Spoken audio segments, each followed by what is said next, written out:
Why do we need another stimulus?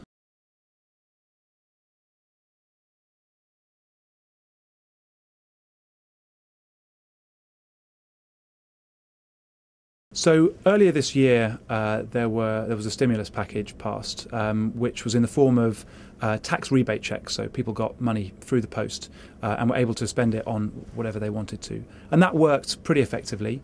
But since that, there's been a real collapse in the economy, starting off in the financial services sector with the freezing up of credit so that businesses couldn't get the money to pay payrolls and so on, and they're still struggling there. And that's starting to have a knock-on effect in what they call the real economy. So this is people losing their jobs and people deciding to spend less and are being concerned about a rainy day to a much greater extent. So there's an overwhelming case, particularly when we learnt this morning that nearly 2 million people have now lost their jobs in 2008 alone. There's an overwhelming case for a second stimulus package. What are the most important elements to include in a new stimulus? So last time the focus of the stimulus was on tax rebates, so giving money straight to consumers. That seems less relevant this time because consumer confidence is very low, so there's no guarantees that people will spend this money to the same extent, much more likely to save it or use it to pay off debts. So we've looked at a different way of spending this money.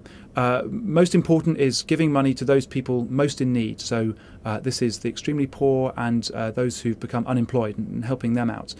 Secondly, the states have real gaps in their budgets and are going to have to cut back on really important services to do with health and education and so on. So we recommend a large transfer of money from the federal government to the state government to make sure that those programs aren't cut.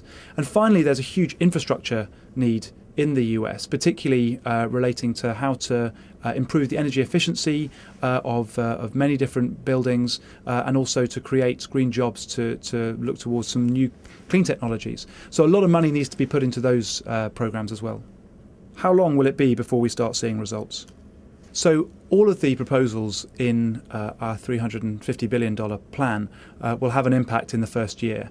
Some of these will have a very quick impact. For example, if you give money to people who've just become uninsured or you increase the level of food stamp benefits, that'll have a really immediate effect because these are people who are really, really struggling to make their payments day to day. And you're giving them money that they can then use to spend on food or on their rent. So it's going straight back into the economy and having a stimulative effect. Secondly, the states had this huge budget shortfall, which we can plug with about $70 billion as we propose. What that means is they don't have to cut back on some of the services like health and education. So that means that people keep their jobs and the money keeps on flowing into the local communities.